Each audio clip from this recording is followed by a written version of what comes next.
Bonjour mes chers étudiants, nous sommes enfin rendus à la dernière étape, donc à l'étape 4. Dans cette étape, nous allons parler des fonctions transcendantes. Donc c'est la dernière spirale, nous allons encore revoir toutes les mêmes notions.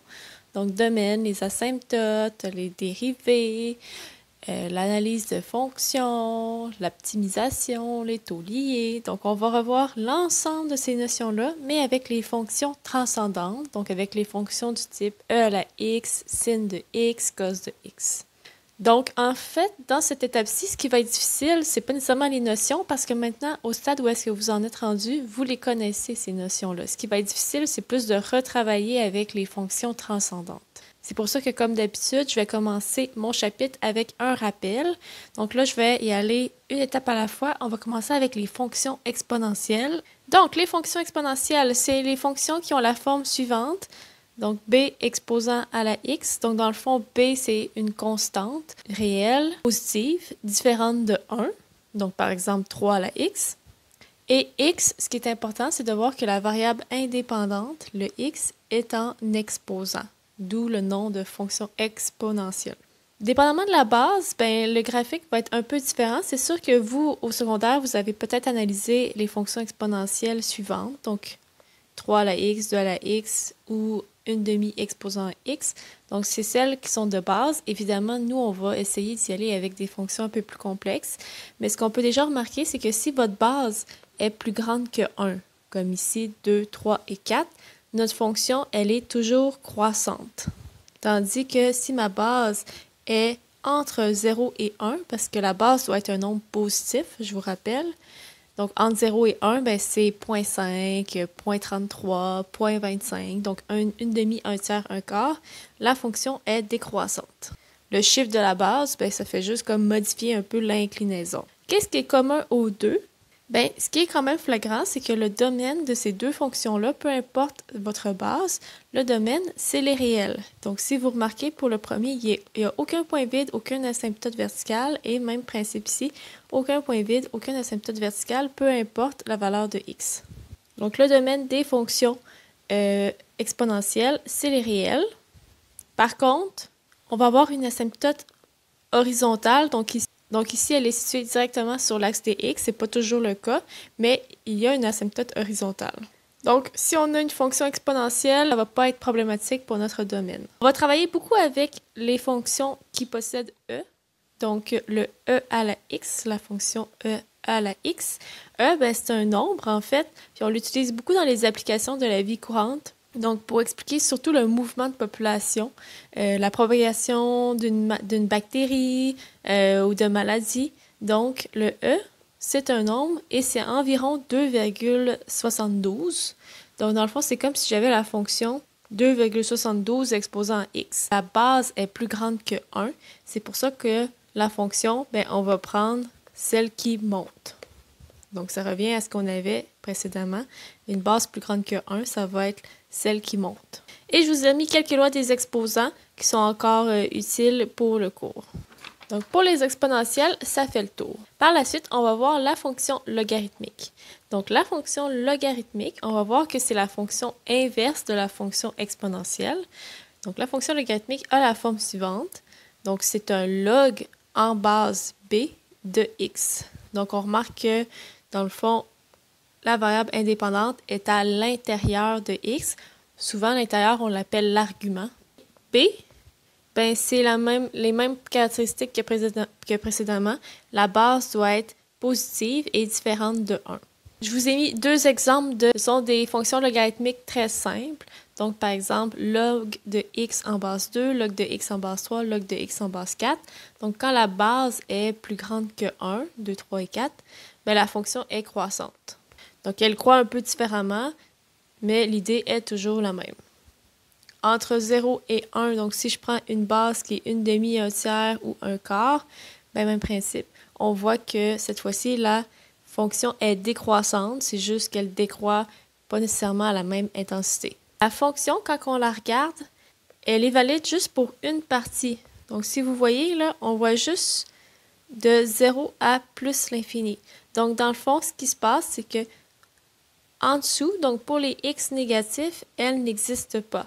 Donc, on va voir que la fonction possède une asymptote verticale. Donc, ici, on peut la remarquer, il y a une AV. Même pour ces deux fonctions qui sont traits de base, on voit que l'asymptote verticale est en x est égal à 0, mais dans les fonctions plus complexes, l'asymptote verticale n'est pas obligée d'être en 0. Là. Elle peut être en x est égal à 1 ou x est égal à moins 5. Là. Ça va dépendre de notre argument. Le domaine, on remarque ici que tous les x négatifs, là, il n'y a pas de courbe. Donc ici, pour une fonction que c'est log x en base 2, par exemple, les x qui vont fonctionner, c'est les x qui vont de 0 à l'infini. À 0, je l'exclus parce que c'est l'asymptote verticale. Mais dans le fond, si vous essayez un x négatif, donc si vous prenez x est égal à moins 3 et que vous l'essayez sur votre calculatrice, vous allez voir que votre calculatrice va retourner erreur. Donc ici, c'est super important, ça va venir rajouter une contrainte dans notre domaine. Le log de nombre négatif, ça ne marche pas. Donc, ça va nous rajouter une contrainte. Le domaine va être donné sous un intervalle. Donc, ici, c'est 0 à l'infini parce que la fonction est très simple, mais ça ne sera pas nécessairement toujours 0 à l'infini. Ce qu'il va falloir qu'on fasse attention, c'est la dernière partie. L'argument, l'intérieur de votre logarithme. Donc, ici, c'est x. Il faut que ça soit plus grand que 0. Donc, ça va rajouter une contrainte dans nos domaines. Et c'est super important. Si on fait le même principe et on prend log et qu'on choisit la base e, donc ça fait log de x en base e, la base e, on a vu que c'est une base qui est à peu près 2,72. Donc on est dans le premier cas, la fonction qui monte. Bon, je vous l'ai remis ici. Et cette fonction-là, on lui a donné un nom spécial parce qu'encore une fois, elle peut être utile dans les problèmes écrits. On lui a donné le nom ln de x. Donc, sur votre calculatrice, si vous voyez ln de x, ça revient à faire log de x en base e.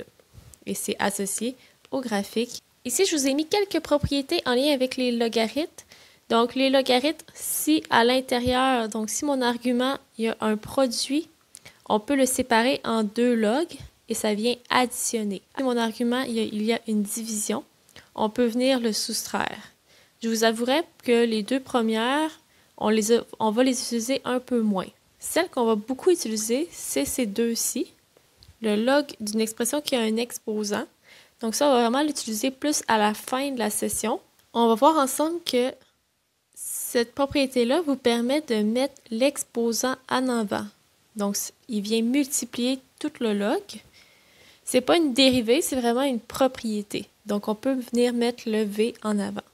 Et la dernière, elle est utile pour vous pour calculer avec votre calculatrice.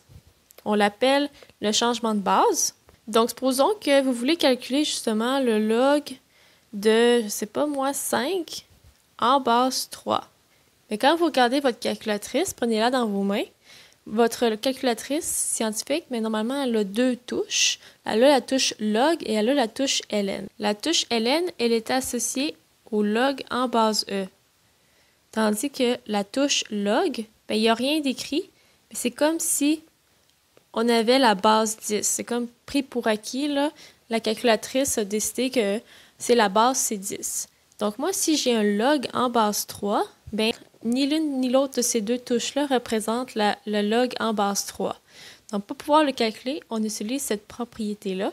Donc le changement de base, tout ce que vous avez à faire si vous voulez calculer le log de 5 en base 3, l'idée, c'est de dire, vous prenez une des deux touches, un des deux logs. Donc, par exemple, je prends ln et vous faites ln de 5 sur ln de 3. Donc, dans le fond, le log de u en base b vous dit, tu fais le log de u dans une autre base. Donc, par exemple, avec le ln. Et après ça, tu fais diviser par le log de b, donc le log de la valeur qui était ici, dans la même base que tu as choisie, qui était ln. Donc, ln de 5 sur ln de 3. Mais si vous préférez, vous pouvez utiliser votre touche log, ça va marcher. Donc, vous pouvez l'essayer, log 5 sur log 3. Donc, quand vous voulez calculer quelque chose dans ce style-là, vous prenez la même touche, ça n'a pas d'importance. Vous faites la touche, donc ln du plus loin, divisé par ln du plus proche. Ici, c'est juste un résumé des particularités qu'on a parlé ensemble. Donc, la première, ça va être surtout en lien avec le domaine.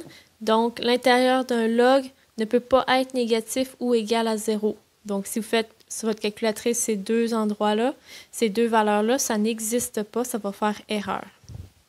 Et dernière chose, c'est ce qu'on vient de voir ensemble. Donc, s'il n'y a rien d'écrit sur votre log, c'est qu'on prend pour acquis que c'est le log en base 10. Comme je vous l'ai dit un petit peu plus tôt, la forme exponentielle et la forme logarithmique, donc dans le fond, ces fonctions-là, c'est des fonctions inverses. Si vous faites, par exemple, ln de e à la x, bien, ça va vous donner x, tout simplement. Ce sont des fonctions qui sont inverses. Ce sont des fonctions qui sont inverses. On fait le contraire. Ça va être pratique quand on va vouloir déterminer le domaine, de passer d'une forme à l'autre. Donc, d'être capable de dire, ben j'ai un log et je le transfère en forme exponentielle ou vice-versa. Donc, je vous ai fait la transformation. Donc, si j'ai le log de c en base b, ça me donne une réponse. Ben, si je veux le transférer sous la forme exponentielle, ça devient b exposant a me donne la réponse c. Donc, ce qu'on remarque, c'est que la valeur du log, quand vous calculez le log, ça me donne a. Bien, en fait, ça représente un exposant a. Donc, on dit que a est l'exposant qu'il faut donner à b pour obtenir. Première façon, je vais le faire avec la technique que je vous ai montrée avec le changement de base. Donc, vous avez votre calculatrice, vous voulez calculer ce log-là. Bien, on prend n'importe quel. Je vais prendre la touche ln. Donc, je vais faire ln du chiffre le plus loin, donc ln de 9, sur ln du chiffre le plus proche, 3. Donc, ln de 9 sur ln de 3, si vous faites votre calcul, ça va donner 2.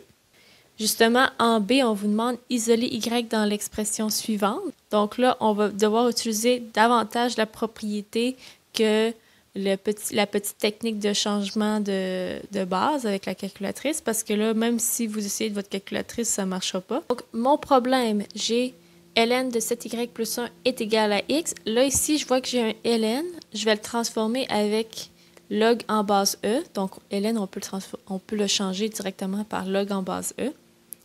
Et là, ici, ce qu'on remarque, c'est que j'ai la forme logarithmique. Donc, j'ai mon petit b qui correspond à e. Mon c, ça correspond à toute la parenthèse, 7y plus 1. Et mon a, dans ma transformation, correspond au x. Donc là, on peut utiliser notre transformation. Donc, la transformation vous dit, c'est b exposant a. Donc, c'est la base e exposant en a, qui est l'autre côté de l'égalité, qui va être x, égale mon c, qui est la parenthèse. Et là, en faisant ça, bien là, on peut venir isoler la valeur de y plus facilement. Donc là, j'envoie mon 1 de l'autre côté, e à la x moins 1, et je divise par 7. Pour la dernière expression, on vous demande encore une fois d'isoler y dans l'expression. Là, on a plus une expression avec un e. On n'a pas de log, donc là, on a plus la forme exponentielle. Donc, on a plus cette forme-là. Sauf que, par contre, on a le moins 2 et le 3 qui vient un peu changer notre forme. Donc, il faudrait vraiment en premier qu'on ait exactement la forme requise. Donc, il faudrait qu'on ait cette forme-là pour pouvoir appliquer la propriété et pour pouvoir transformer en log. Donc, avant de passer tout de suite à la transformation, vous devez avoir vraiment cette forme-là. Donc, la première chose que je fais, j'envoie mon 2 de l'autre côté. Donc là, déjà là, j'ai plus la forme base avec un exposant égal à c qui serait le 2. Mais j'ai un petit 3 ici qui est devant la base. Donc, lui aussi, il faut que je m'en débarrasse. Et quand je l'envoie de l'autre côté, il vient diviser. Et là, j'ai vraiment la forme requise. Donc, une base qui va être E avec un exposant qui est y-1 qui est égal à c qui est 2 tiers. Donc là, j'ai vraiment la forme telle qu'elle. Je peux utiliser ma propriété, ma transformation. Et là, quand j'utilise ma transformation, c'est l'exposant y-1 est égal au log en base b, qui est e, de la valeur 2 tiers. Et pour isoler y, bien rendu là, c'est plus facile. On envoie le 1 de l'autre côté. Et le log en base e, bien, vous pouvez le changer par votre touche ln. Et là, ici, bien, on pourrait le calculer. Donc, si vous faites ln de 2 tiers plus 1 sur votre calculatrice, ça donne environ 0,59. Donc, cette transformation-là, le B et le C surtout, ça va être important de le faire de pratiquer parce que, comme je vous dis, ça va être utile pour trouver le domaine des fonctions. Donc, on va commencer par la trigonométrie de base. Donc, les rapports trigonométriques, c'est les rapports dans un triangle rectangle. On avait revu ensemble à l'étape 3 Pythagore, mais là, on va plus voir ensemble les rapports. Donc, ici, vous avez un angle, on appelle le côté, la cathète opposée, on va l'appeler le côté opposé, et la cathète qui est le plus proche, qui touche dans le fond, on va l'appeler A, le côté adjacent, et le côté le plus long du triangle, c'est l'hypoténuse. Donc, si je regarde mes premiers rapports, signe de l'angle, le signe de l'angle, pour vous rappeler, c'est opposé sur hypoténuse. Le deuxième rapport, c'est cos de l'angle. Cos de l'angle, c'est adjacent sur hypoténuse. Par la suite, on a tan de l'angle, donc tangente, c'est opposé sur adjacent, qu'on peut écrire aussi comme étant sin sur cos. Donc ici, quand vous écrivez des sines et des cos et des tan, première remarque que j'aimerais ça faire, un sin, un cos, un tan ne vient jamais tout seul. Il va venir avec un intérieur ou un argument.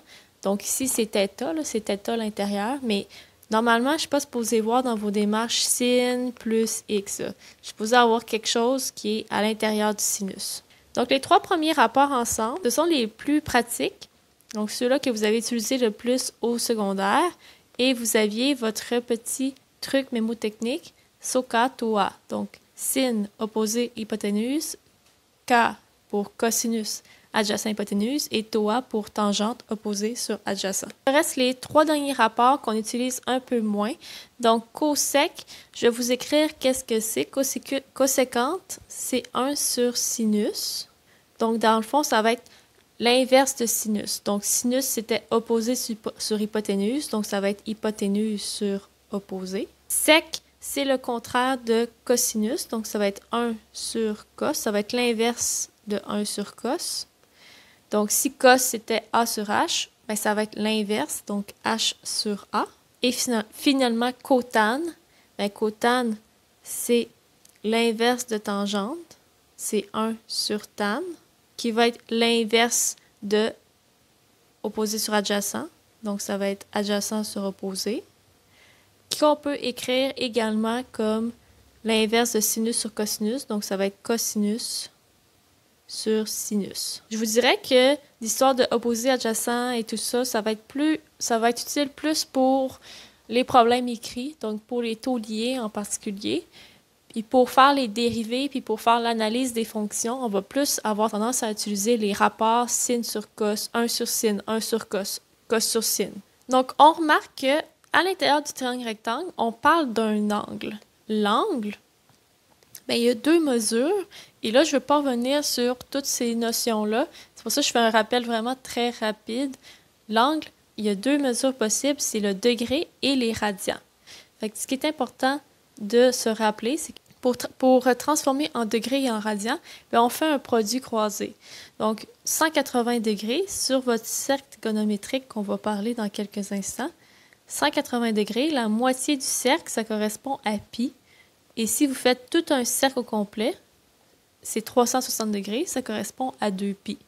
Donc, vous en prenez un des deux et avec ça, vous pouvez transformer en n'importe quel degré en radian. Donc, par exemple, si j'ai 30 degrés et je veux savoir comment ça correspond en radian. Donc, pour savoir, par exemple, comment vaut 30 degrés en radian, bien, vous dites, je connais le cercle au complet. Je sais que 360 degrés, c'est égal à 2pi, c'est égal au cercle au complet.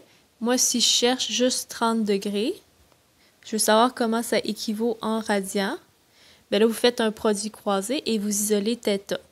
Donc, quand vous isolez θ, ça va faire 2pi fois 30 degrés divisé par 360 degrés.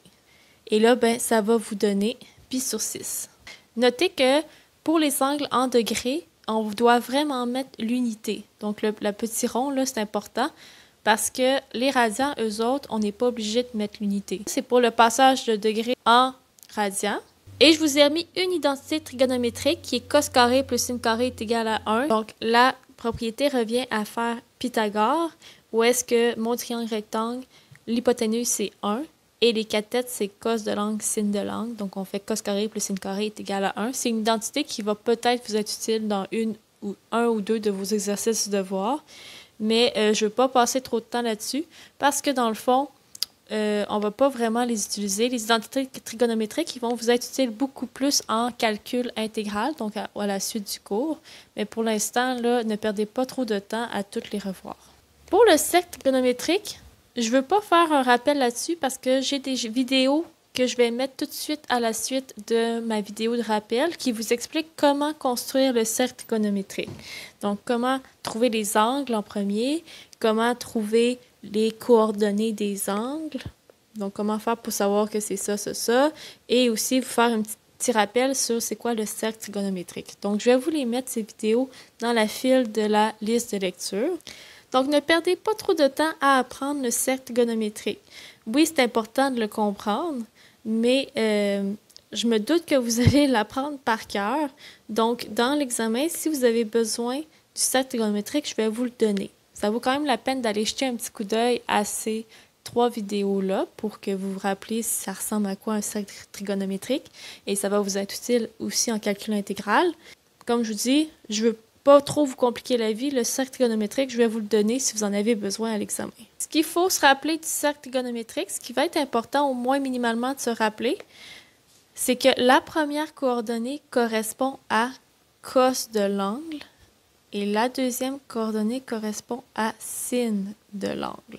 Avec le cercle trigonométrique, on est capable de faire les fonctions trigonométriques, de les tracer. Donc, on voit sin, costan, cotan, sec, cosec, et de tracer leurs fonctions, leur trigonométrique, leur fonction réciproque. Donc, sin, c'est la fonction réciproque, c'est arcsin, etc., etc., arctan, arcotan, arcsec et arcosec. Je ne vous demande pas de savoir ça par cœur. Je vais vous faire un exemple. Je vais vous faire l'exemple avec sin et arcsin pour vous faire comprendre comment faire pour les retrouver. Mais je ne veux pas que vous les appreniez par cœur parce que de toute façon, notre objectif, c'est d'être capable de tracer des fonctions tan, cotan, sin, cosinus, tout ça. Donc, pour sinus, dans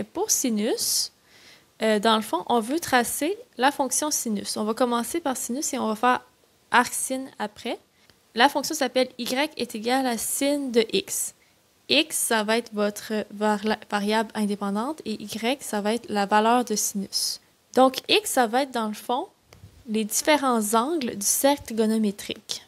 Donc, je commence ici je vais prendre des angles quand même assez simples. Donc, je vais prendre l'angle 0. Je vais prendre l'angle pi sur 2. Je vais prendre l'angle pi. Et pour les x négatifs, dans le fond, ça correspond à des angles négatifs. Donc, par exemple, ce serait moins pi sur 2 et moins pi.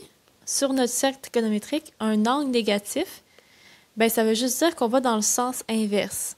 Donc, dans le fond, quand on a des angles positifs, on fait le tour de cette façon-là, dans le sens anti-horaire. Donc, 0, pi sur 2, pi, 2 pi. Mais si j'ai moins pi, ben moins pi sur 2, par exemple, ça correspond à je fais le quart de tour, mais dans le sens horaire. Moins pi, ben, je fais la moitié du cercle, mais dans le sens horaire. Donc là, un coup qu'on comprend c'est quoi la valeur de x, ben maintenant on va aller chercher c'est quoi les valeurs de y correspondant. Donc moi, je veux savoir c'est quoi sin de 0. Donc vous allez sur votre cercle trigonométrique, vous allez à l'angle 0 et vous allez aller chercher c'est quoi sin de 0. Sin, c'est la valeur c'est la coordonnée en y. Donc, ça va valoir 0. Donc, j'ai mon premier point qui est 0, 0. Par la suite, ben, pour pi sur 2, donc pour l'angle qui est ici, le sinus, c'est la coordonnée en y. Ici, ça va être 1. Donc, à pi sur 2, j'ai la valeur 1. Et à pi, ben, on va voir à pi, ma coordonnée y, c'est 0, qui représente sinus. Donc, j'ai mon point qui est 0 ici. Et là, ben, on fait le même principe avec moins pi sur 2 et moins pi. Moins pi sur 2, c'est 90 degrés dans le sens inverse. Je vais chercher la valeur du y qui correspond à sin, c'est moins 1. Je fais mon point. Et finalement, à moins pi, ma valeur de sinus. Donc, dans le fond, je fais 180 degrés dans le sens inverse. Ma valeur de sinus, c'est 0. Et avec ça, ben, j'ai des points. Donc, on va voir à quoi ça ressemble si on les relie ensemble. Donc, quand je les relie ensemble, ça fait ma belle fonction sinus qui correspond à ce que j'avais ici. Donc, ça, c'est pour sinus. Cosinus, tangente, etc. se fait de la même façon. Maintenant, pour calculer arcsinus, ben, arcsinus, c'est la fonction réciproque. Donc, comme ici, c'est la fonction réciproque. Et une fonction réciproque, tout ce que vous avez à faire, c'est échanger vos coordonnées x et y. Donc, pour mon premier point, j'avais 0, 0. Ben, j'inverse mes coordonnées. Le y devient le x. Donc, si j'inverse mes deux coordonnées, ça reste 0, 0. Je vais prendre un autre exemple. Le deuxième point, j'avais pi sur 2, 1. Ben, pour arcsinus, la fonction réciproque, on inverse les coordonnées. Donc, ça va faire 1 pi sur 2. Là, on remarque que, comme j'inverse mes coordonnées, les valeurs en pi, pi sur 2 vont être sur l'axe des y cette fois-ci. Donc, je vais avoir le point 1, pi sur 2. On va aller le tracer. Pour le prochain point, j'avais le point pi 0. Et maintenant, si j'inverse les coordonnées pour arcsinus, ça fait 0 pi. On va les tracer. Et on fait la même chose pour les deux derniers points. Donc, moins pi sur 2, moins 1, ça devient moins 1, moins pi sur 2. Et finalement, moins pi 0 va devenir 0 moins pi. Je trace le résultat. Donc, si je relie mes points, j'arrive à une fonction qui ressemble à ça. Donc, dans le fond, c'est comme si mon ondulation, ma forme d'onde, était rendue verticale à place d'être horizontale. Ça, c'est juste une partie de arcsine parce que sinus, on aurait pu continuer. Pour pi, là j'ai arrêté mon axe des x à pi, mais j'aurais pu continuer à 2pi, 4pi, 5pi, 6pi, etc. Donc, mon ondulation sur la verticale continuerait également. Elle monterait et descendrait. Par contre, si vous regardez la fonction qu'on a, bien en fait, ce n'est pas une fonction. Parce que par exemple, pour un x, par exemple, pour le x qui vaut 0, j'ai un y ici, un y ici et un y ici. Une fonction, par définition, c'est pour un x, j'ai maximum un y. Donc, pour pouvoir avoir une fonction avec arcsine, bien, on va dans le fond enlever tout ce qui est après, toutes les branches qui sont après, en vert. Et si je regarde cette petite partie-là, là, ça fait une fonction. C'est pour ça que dans votre graphique, on avait juste une petite section. Donc, arcsinus va ressembler à ça. Et c'est comme ça qu'on trace toutes les autres. Donc, c'est comme ça qu'on va tracer arccosinus, arc sec, etc., etc. Donc, au final, si j'ai y est égal à arcsine de x, ça revient à faire la même chose que sin de y est égal à x parce que ce sont des fonctions réciproques. Dans le fond, comme ce sont des fonctions inverses, ici, ça serait un angle. Sin d'un angle donne une valeur. Donc, sin de pi sur 2 donne 1, par exemple. Mais vu que ce sont des fonctions réciproques, dans arcsine, bien, la valeur ici va correspondre à l'angle. Donc, arcsine de 1 va donner pi sur 2. On vous dit évaluer arccos de 1/2. Arccos de 1/2, ça va me donner un angle. Donc, c'est comme si je cherche à quel angle le cosinus va me donner 1/2. Donc, c'est la petite transformation qu'on utilise ici. À quel angle cos de cet angle-là va donner 1/2. Donc là, vous allez sur votre cercle trigonométrique, vous allez chercher cos de l'angle. Vous allez chercher à quel angle mon cos, donc ma première coordonnée, vaut 1/2 et c'est ici. Mon cos, c'est la première coordonnée. À 1/2, ben c'est à pi sur 3 que mon cos va valoir 1/2. Donc la réponse, c'est pi sur 3. Dernier, c'est tout simplement pour vous montrer que ça donne la même chose. Donc, je cherche arcsine de sin de x. Le arcsine me donne un angle. C'est ça que ça signifie ici. Arcsine de quelque chose me donne un angle. C'est ça que ça signifie. Ici, j'ai arcsine. Je cherche un angle tel que sinus de cet angle-là va me donner sinus de x. Bien, pour avoir le même sinus, il faut que θ donne x. Donc, il n'y a rien vraiment de particulier ici, c'est juste pour vous montrer que arcsinus et sin, ce sont des fonctions là, réciproques. Quand vous faites arcsine de sin, ben, la réponse vous donne X tout simplement. Donc, ce qui va être vraiment important, c'est de comprendre la dernière transformation qu'on a vue ensemble parce que ça va nous permettre de trouver le domaine ou des valeurs exclues du domaine. Donc, si vous avez arcos de 1/2, c'est que dans le fond, vous dites « Je cherche un angle tel que le cosinus de cet angle-là donne 1/2. » Et là, vous allez sur votre cercle trigonométrique et vous trouvez pi sur 3. Ce qui fait le tour pour les rappels sur les fonctions trigonométriques. Donc, si vous avez besoin, gênez-vous pas de venir me voir par Zoom parce que c'est beaucoup de rappels. Puis pour certains d'entre vous, ça fait vraiment longtemps que vous avez vu ça ou c'est peut-être même du nouveau. Donc, gênez-vous pas pour venir me poser vos questions.